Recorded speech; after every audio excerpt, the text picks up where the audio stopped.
Hello students, this is Vinita.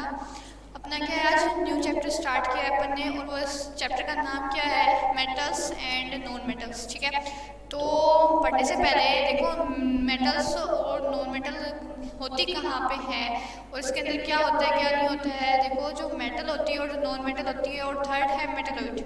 ठीक है, उसके बारे में अपन यहाँ नहीं देखेंगे, लेकिन तीनों ही किसके पार्ट होते हैं, पीरियोडिक टेबल के पार्ट होते हैं, पीरियोडिक टेबल के अंदर प्रेजेंट होते हैं और क्या है, हमें नेचर से मिलते हैं। समझ में आ गई बात। तो अपन को यहाँ पे स्टडी किस पार्ट की करनी है, पीरियोडिक टेबल के मेटल और नॉन मेटल की स्टडी करनी है यहाँ पे। समझ गए। अब देखो, जैसे मैंने अभी नाम लिया पीरियोडिक टेबल का, और पीरियोडिक टेबल के अंदर मेटल भी प्रेजेंट है और नॉन मेटल भी प्रेजेंट है, दोनों ही प्रेजेंट है। मेटल भी प्रेजेंट है और नॉन मेटल भी प्रेजेंट है। तो वहाँ पे क्या होगा, अपन उस चीज को क्या बोलेंगे, एलिमेंट बोलेंगे। समझ में आई बात, एलिमेंट बोलेंगे। और एलिमेंट को हिंदी में आप क्या बोल सकते हो, तत्व। ठीक है, एलिमेंट को क्या बोल सकते हो, तत्व आप बोल सकते हो। क्लियर है हिंदी में। और ये एलिमेंट होते कहाँ पे हैं, ये एलिमेंट होते हैं आपके पीरियोडिक टेबल के अंदर या फिर आवर्त सारणी के अंदर प्रेजेंट होते हैं। अब देखिए, एलिमेंट की अगर अपन बात करते हैं या फिर एलिमेंट किसे कहते हैं, तो देखो एलिमेंट एक ऐसा सब्सटेंस होता है। ठीक है, एक ऐसा सब्सटेंस होता है जिसे हम क्या, किसी भी कोई भी मेथड लगा के या फिर कोई भी केमिकल रिएक्शन करवा के, जैसे अगर अपन यहाँ मेथड की बात करें तो हीट है, लाइट है, इलेक्ट्रिसिटी है, किसी के भी द्वारा हम उसे और ब्रेक नहीं कर सकते हैं और उसे स्प्लिट नहीं कर सकते हैं। तो उस चीज को हम क्या कहेंगे, या फिर आप बोल सकते हो जो सिंपलेस्ट फॉर्म होगी या सबसे स्मॉलेस्ट फॉर्म जो होगी किसी सब्सटेंस की, वो क्या कही जाएगी, एलिमेंट कही जाएगी। ठीक है, कि ये substance which can not be broken down into two और more simpler substance by applying heat, light और electricity is called an element. Clear है। इसके बाद अगर अपन एग्जांपल की बात करते हैं, जैसे फेरस यहाँ पे बताया गया है कि फेरस, तो फेरस क्या होता है, फेरस आपका पीरियोडिक टेबल के अंदर लाई करता है। क्लियर है, यानी कि अपन बोल सकते हैं उसे आयरन।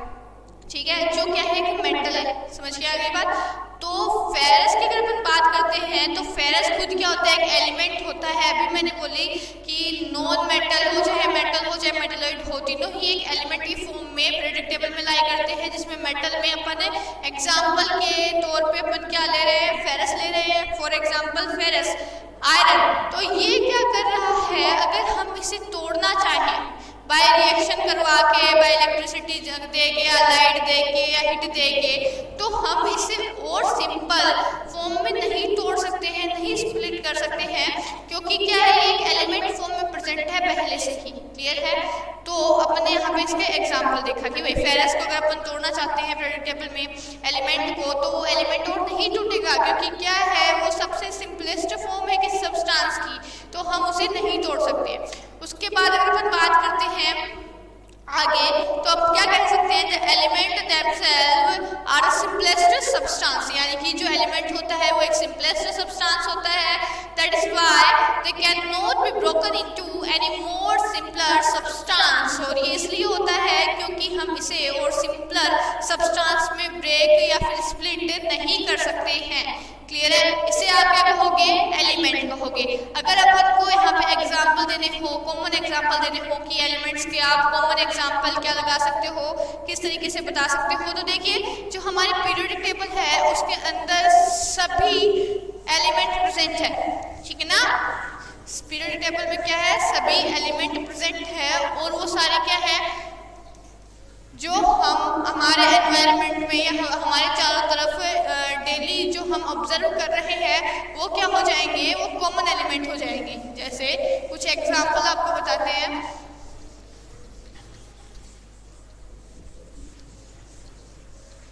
देखिए, कॉमन एलिमेंट की अगर अपन बात कर रहे हैं, जो आपके पीरियोडिक टेबल में भी लाई कर रहे हैं और हमारी जो डेली लाइफ है उसके अंदर भी अपन क्या कर रहे हैं, देख रहे हैं। तो देखिए कॉमन एलिमेंट कौन कौन से हो सकते हैं कॉमन एलिमेंट। देखो, हाइड्रोजन है, हीलियम है, कार्बन है, नाइट्रोजन है। हाइड्रोजन है, हीलियम है, कार्बन है, नाइट्रोजन है, ऑक्सीजन है। ठीक है, और क्या हो सकता है, सल्फर है, फॉस्फोरस है, मैग्नीशियम है, पोटेशियम है, कैल्शियम है, एल्यूमिनियम है, जिंक है। ठीक है, फेरस जो भी है, ये सारे क्या होंगे, होगी, एक्सेट्रा सारे कॉमन एलिमेंट्स होंगे जो क्या है हम डेली हमारी डेली लाइफ के अंदर ऑब्जर्व करते हैं। समझ गए? अब जैसे अगर अपन एग्जांपल ले रहे हैं एक सब्सटेंस की, तो उसके अंदर एलिमेंट क्या होगा, जैसे आप नॉर्मली साल्ट की बात करते हो NaCl, ठीक है ना, कॉमन साल्ट है, साल्ट की बात करते हो।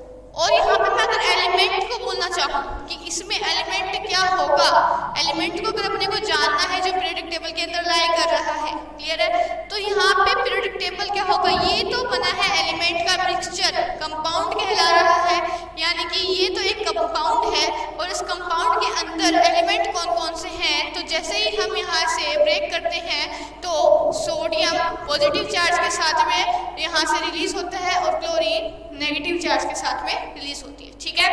तो अब यहाँ पे इस कंपाउंड में हमें पता चल गया है कि ये क्या है, दोनों एलिमेंट्स हैं, एलिमेंट्स हैं और कॉमन एलिमेंट्स हैं, नॉर्मली पीरियोडिक टेबल के अंदर लाई करते हैं। और क्या कह सकते हैं, क्या हम इसको सोडियम को और स्प्लिट कर सकते हैं? नहीं कर सकते, ना ही हम क्लोरीन को और स्प्लिट नहीं कर सकते हैं बिल्कुल भी। तो एलिमेंट वो फॉर्म होती है किसी भी सब्सटेंस की जिसे हम और स्प्लिट नहीं कर सकते हैं और ज़्यादा नहीं तोड़ सकते हैं। तो ये आपका एक एग्जाम्पल हो गया। जैसे अगर अपन हाइड्रोक्लोरिक एसिड की बात करते हैं तो ये कंपाउंड हो गया, ये एक एसिड हो गया। अगर मैं इसे तोड़ना चाहती हूँ तो ये क्या होगा, H+ और Cl- में यहाँ से रिलीज होगा और ये दोनों किस फॉर्म में बने प्रेजेंट होंगे, वहाँ पे एलिमेंट की फॉर्म में वहाँ पे प्रेजेंट होंगे। और अब इससे ज़्यादा हम इसे और स्प्लिट नहीं कर सकते हैं। तो ये आपके यहाँ पे एलिमेंट हुए। इसके बाद में अपना जो टॉपिक है, ठीक है, जो अपना टॉपिक है अपन उसकी बात करते हैं कि टॉपिक क्या है अपना। तो टॉपिक अपना मेटल और नॉन मेटल है, ठीक है। अब देखिए जो पीरियोडिक टेबल है उसके अंदर मेटल भी प्रेजेंट होती है, नॉन मेटल भी प्रेजेंट होती है और क्या है, मेटलॉइड्स भी प्रेजेंट होते हैं। तो तीनों की जो प्रॉपर्टीज होती है वो क्या होती है, तीनों की प्रॉपर्टीज एक दूसरे से डिफरेंट होती है। अपन यहाँ पे बेसिकली बात कर रहे हैं मेटल एंड नॉन मेटल की, ठीक है। मेटल और नॉन मेटल की अगर अपन बात कर रहे हैं यहाँ पे, तो आप किस तरीके से इनकी प्रॉपर्टीज को क्या कर सकते हो। तो देखिए पहले मेटल्स की बात कर लेते हैं, ठीक है, मेटल्स की बात कर लेते हैं। तो मेटल्स जैसे आपको मैं एग्जांपल बताऊं, ठीक है ना, कि भाई मेटल्स में आपके कौन कौन से एग्जांपल आ सकते हैं, क्या है क्या नहीं है। तो देखिए मेटल में अगर अपन बात करें तो अभी आपने बात करी फेरस की, ठीक है, कॉपर की, जिंक की, एल्यूमिनियम की, ठीक है, ये सारे क्या है, मेटल्स हैं। क्या है, मेटल्स हैं। तो होता क्या है, जो पीरियोडिक टेबल में मेटल्स प्रेजेंट होती है वो सभी उनकी जो प्रॉपर्टी होगी वो ऐसे नहीं है कि फेरस की प्रॉपर्टी अलग होगी तो कॉपर की अलग होगी, ऐसा बिल्कुल नहीं होगा। जो प्रॉपर्टी फेरस पे लागू होगी वही सेम प्रोसेस या प्रॉपर्टी कॉपर पे लागू होगी, वही जिंक पे और वही एल्यूमिनियम पे लागू होगी। तो हम क्या कह सकते हैं, जो मेटल्स की प्रॉपर्टी होती है वो क्या होती है, सेम होती है। तो हम कह सकते हैं कि इनकी जो प्रॉपर्टी होगी वो सबकी सेम होगी। क्लियर है। फिर अगर अपन बात करते हैं भाई नॉन मेटल की, ठीक है ना, नॉन मेटल की अगर अपन बात करते हैं तो देखिए नॉन मेटल भी क्या होती है, पीरियोडिक टेबल के अंदर ही लाई करती है, ठीक है ना। तो जैसे एग्जांपल की अगर अपन यहाँ बात करते हैं तो जैसे कार्बन है, ऑक्सीजन है, सल्फर है, कार्बन है, ऑक्सीजन है, सल्फर है, ये सारे क्या होते हैं, नॉन मेटल के एग्जांपल होते हैं। और जैसे कि यहाँ पे सेम प्रॉपर्टी प्रत्येक क्या है, ईच को क्या बोल सकते हैं, मेटल पे सेम प्रॉपर्टी लागू हो रही है, वैसे ही वो ही प्रॉपर्टी नॉन मेटल में भी वही प्रोसेस चलेगी कि सभी पे आप बोल सकते हो नॉन मेटल्स पे वही प्रॉपर्टी लागू होगी, यानी कि आप बोल सकते हो सेम प्रॉपर्टी होगी, ठीक है। यानी कि हम कह सकते हैं मेटल्स की प्रॉपर्टी सेम होती है और नॉन मेटल्स की प्रॉपर्टी क्या होती है, सेम होती है। लेकिन नॉन मेटल या मेटल की प्रॉपर्टी एक दूसरे से जस्ट अपोजिट होती है, यानी कि ये प्रॉपर्टी मेटल की प्रॉपर्टी कभी भी नॉन मेटल पे लागू नहीं होगी, ना ही नॉन मेटल की प्रॉपर्टी मेटल पे लागू होगी। तो अपन क्या कह सकते हैं इसमें कि आपकी जो मेटल है या फिर नॉन मेटल है वो एक दूसरे के से क्या होती है, जस्ट अपोजिट प्रॉपर्टी को क्या करेगी, शो करती है। यानी आप बोल सकते हो but the properties of non metals are opposite to those of metals, ठीक है ना, अपोजिट प्रॉपर्टी लगती है इन पे। इसके बाद में देखिए प्रॉपर्टी अगर चालू हुई है तो सबसे पहले प्रॉपर्टी कौन से स्टार्ट होगी? फिजिकल प्रॉपर्टीज, ठीक है ना, फिजिकल प्रॉपर्टी से स्टार्ट होगी, जिसके अंदर अपन क्या कर लेंगे, मेटल्स की और नॉन मेटल्स दोनों की ही बात कर लेंगे। क्लियर है? और सबसे पहले यहाँ पे मेलिएबिलिटी प्रॉपर्टी अपन देखेंगे। जो फर्स्ट प्रॉपर्टी है वो क्या है? मेलिएबिलिटी है फिजिकल प्रॉपर्टी में, जिसके अंदर मेटल पे क्या इफेक्ट पड़ेगा उसका और नॉन मेटल पे क्या इफेक्ट पड़ेगा उसका, वो दोनों ही यहाँ पे हमें पता चल जाएगा।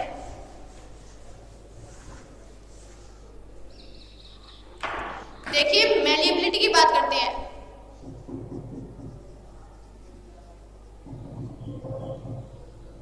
ठीक है, तो मेलिएबिलिटी की अगर बात करते हैं और फर्स्ट अपन मेटल्स की ही बात कर लेते हैं, तो मेटल जो होती है, मेटल्स आर मेलिएबल, ठीक है ना।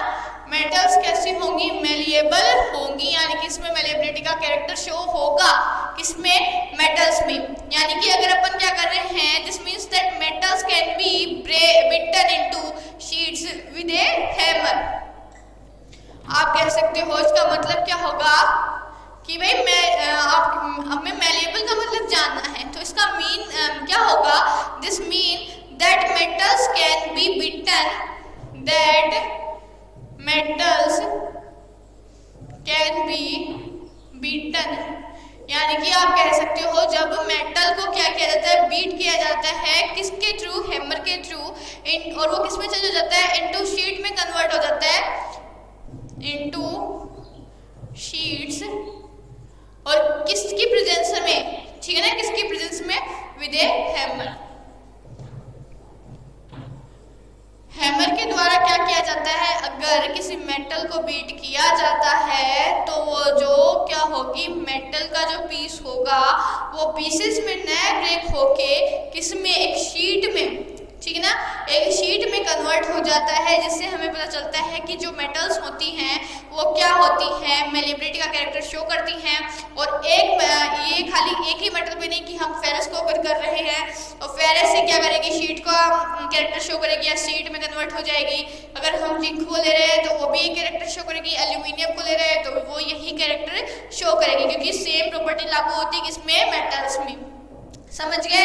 तो यहाँ पे क्या होगा? पीसेस जो हैं, अगर हम बात करना चाहें पीसेस की, तो पीसेस यहाँ पे नहीं बनेंगे, यानी कि जो मेटल है वो नहीं ब्रेक होगी किसमें? पीसेस के अंदर। पीसेस के अंदर क्या होगी? मेटल्स ब्रेक नहीं होगी, किसमें? ये होंगी शीट्स में कन्वर्ट हो जाएगी हैमर के थ्रू। अगर हम हैमरिंग कर रहे हैं किसी भी मेटल्स पे तो वो किस में कन्वर्ट होगी? शीट में कन्वर्ट होगी, न कि पीसेस में कन्वर्ट होगी। और जस्ट अपोजिट अगर अपन किसकी बात कर रहे हैं यहाँ पे? नॉन मेटल की, ठीक है ना।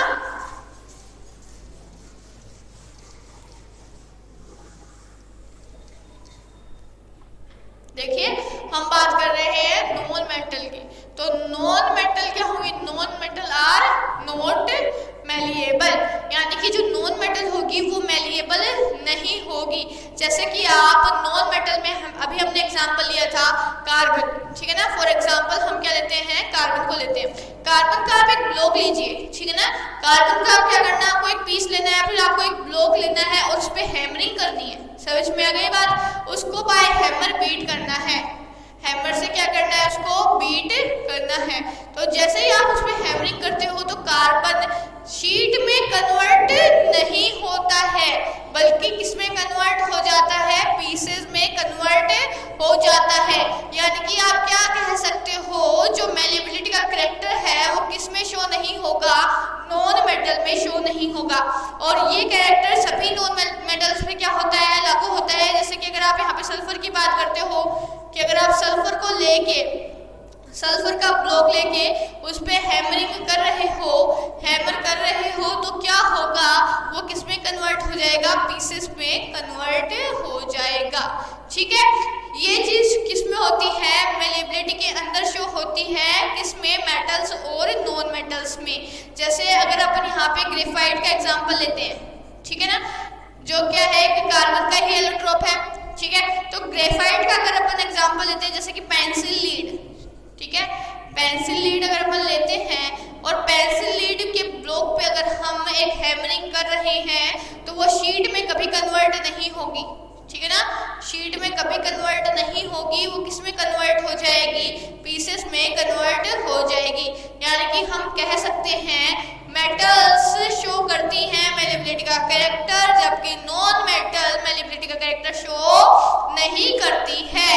ठीक है, ये अपन ने यहाँ पे देखा, समझ में आई इतनी बात। क्योंकि जो मेटल्स होती हैं वो मेटल्स होती हैं, वो क्या होती है, हार्ड होती हैं।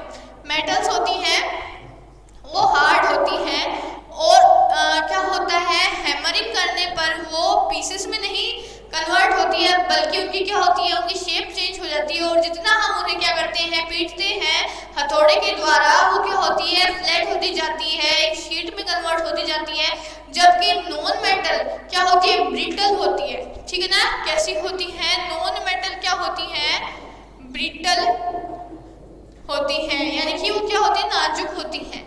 जैसे ही आप क्या करोगे, उस पर हैमरिंग करोगे, एक बार नहीं, दो बार नहीं, किसी ब्लॉक को अगर आप तोड़ रहे हो और फोर्स दिए जा रहे हो, तो वो आप कह सकते हो कि किस में कन्वर्ट नहीं होगा, आपकी शीट में कन्वर्ट नहीं होगा बिल्कुल भी। वो किस में कन्वर्ट हो जाएगा, वो एक पीसेस में कन्वर्ट हो जाएंगे, उसके छोटे छोटे पीसेस आपको वहाँ पे मिलेंगे। ठीक है, जैसे कार्बन की बात करिए अपन ने कि कार्बन की अगर अपन पीस लेते हैं या फिर ग्रेफाइट के फॉर्म में अगर अपन लेते हैं तो वो पीसेस में कन्वर्ट होगा। जैसे सल्फर की ले रहे हो आप तो भी वो क्या होगा, पीसेस में कन्वर्ट होगा, न कि किसमें, शीट में वहाँ पे कन्वर्ट होगा। तो ये चीज आपने यहाँ पे देखी।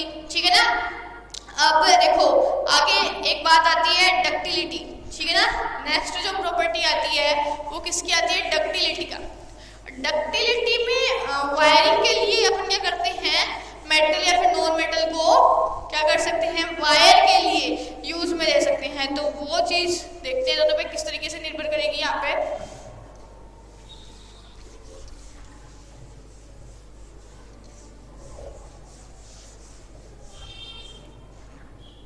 तो देखिए नेक्स्ट जो कैरेक्टर है वो अपना कैरेक्टर या फिर प्रॉपर्टी कौन सी है, फिजिकल डक्टिलिटी। ठीक है, तो डक्टिलिटी अब मेटल और नॉन मेटल पे किस तरीके से होगी, तो देखिए मेटल्स जो होती हैं, मेटल्स आर डक्टाइल। ठीक है ना, तो मेटल्स कैसी होंगी, डक्टाइल होंगी। तो देखिए यानी कि डक्टाइल के कैरेक्टर में आप क्या कह सकते हो, हम कह सकते हैं अगर हम मेटल्स को क्या कर रहे हैं, डक्टाइल का नेचर दे रहे हैं या फिर उसे स्ट्रेच कर रहे हैं। ठीक है ना, स्ट्रेच कर रहे हैं मतलब उसे खींच रहे हैं इसको, मेटल्स को, तो क्या होगा, वो बिना ब्रेक हुए, ठीक है ना, किस में कन्वर्ट हो जाएगी, एक थिन वायर में क्या बोल सकते हैं आप, चेंज हो जाएगी। तो this means that metals can be drawn into breaks easily if brittle in thin wire. ठीक है, तो जो मेटल्स होती हैं, मेटल की अगर अपन क्या कर रहे हैं, उसमें स्ट्रेचिंग कर रहे हैं, स्ट्रेचिंग कर रहे हैं, तो वो किस में कन्वर्ट हो जाएगी, थिन वायर में कन्वर्ट हो जाएगी। ठीक है ना, किस में कन्वर्ट हो जाएगी, थिन वायर में कन्वर्ट हो जाएगी। लगभग सभी मेटल्स क्या होती है, most of metals are ductile. लगभग सभी मेटल्स क्या होती हैं, नेचर में डक्टाइल होती हैं। डक्टिलिटी का क्या करती है, कैरेक्टर शो करती हैं। ठीक है, लेकिन अगर अपन आप यहाँ पे बात करें कि सबसे बेस्ट डक्टिलिटी कौन से मेटल शो करेंगे, तो गोल्ड और सिल्वर। गोल्ड और सिल्वर क्या होते हैं, बेस्ट डक्टाइल नेचर शो करते हैं। बेस्ट डक्टाइल नेचर शो करेंगे कौन से, गोल्ड और सिल्वर मेटल। समझ गए। और देखिए वायर्स का यूज हम इलेक्ट्रिसिटी के लिए और जनरेट करने के लिए हम करते हैं, क्लियर है। तो देखिए उसमें आयरन, मैग्नीशियम, टंगस्टन मेटल है जो भी है, ठीक है ना, इन सभी का हम क्या करते हैं, जैसे कॉपर का तार हम बनाते हैं, तो हम इसे क्या कर सकते हैं, बाय स्ट्रेचिंग हम थिन वायर में इसे कन्वर्ट कर सकते हैं। यानी कि हम कह सकते हैं जो मेटल्स होती हैं वो डक्टिलिटी का कैरेक्टर शो करती हैं, क्योंकि वो क्या हो रही है, थिन वायर में चेंज हो रही है। हमें क्या करना है, डक्टिलिटी के अंदर उसे थिन वायर में कंप्लीट करना है या फिर चेंज करना है, ठीक है ना। और जैसे ही अगर कोई भी मेटल और लगभग सभी मेटल क्या कर रही है, ये कैरेक्टर शो कर देती है, तो हम कह देते हैं कि यस मेटल्स कैसी होती हैं, metals are ductile in nature. फिर अगर अपन नॉन मेटल की बात करते हैं कि भाई क्या नॉन मेटल डक्टाइल होती है या नहीं होती है, तो देखिए non metal are not ductile, ठीक है ना। नॉन मेटल जो होंगी, non metal are not ductile nature, ठीक है। नॉन मेटल क्या होती है, देखिए ब्रिटल होती है। अभी हमने बात करी जो नेचर होता है नॉन मेटल का, वो ब्रिटल होता है यानी कि नाजुक होता है। और जैसे ही हम किसी नॉन मेटल को, जैसे अगर अपन कार्बन की ही बात करते हैं और कार्बन के ब्लॉक को अगर हम क्या करना चाहते हैं, तार में कन्वर्ट करना चाहते हैं, तो वो थिन वायर में कन्वर्ट नहीं होगा थिन वायर में कन्वर्ट, वो पीसेस में कन्वर्ट हो जाएगा। फिर से किस में कन्वर्ट हो जाएगा, वो पीसेस में कन्वर्ट हो जाएगा। तो इससे हमें पता चलता है कि क्या नॉन मेटल क्या है, वायरिंग करेगी या नहीं करेगी, नहीं करेगी, नहीं डक्टिलिटी का कैरेक्टर शो करेगी, क्योंकि वो तो पीसेस में टूट गए हैं, वायर तो बनाई नहीं है वहाँ पे, ठीक है। तो ये बात हमने यहाँ पे देखी कि भाई मेटल और नॉन मेटल की अगर अपन बात करते हैं तो दो कैरेक्टर हमने यहाँ पे जाने, पहला मेलेबिलिटी का, दूसरा कौन सा डक्टिलिटी का, ठीक है ना।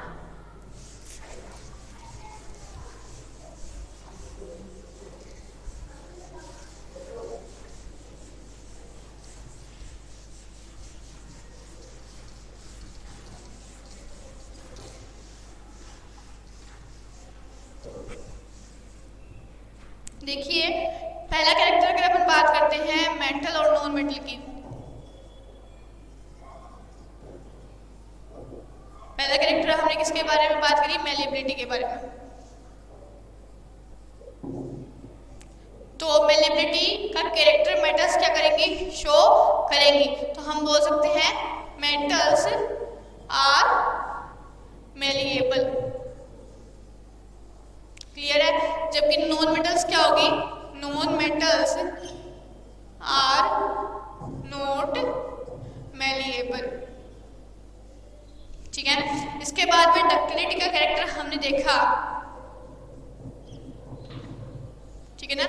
तो डक्टिलिटी के कैरेक्टर में हम बोल सकते हैं मेटल्स आर डक्टाइल,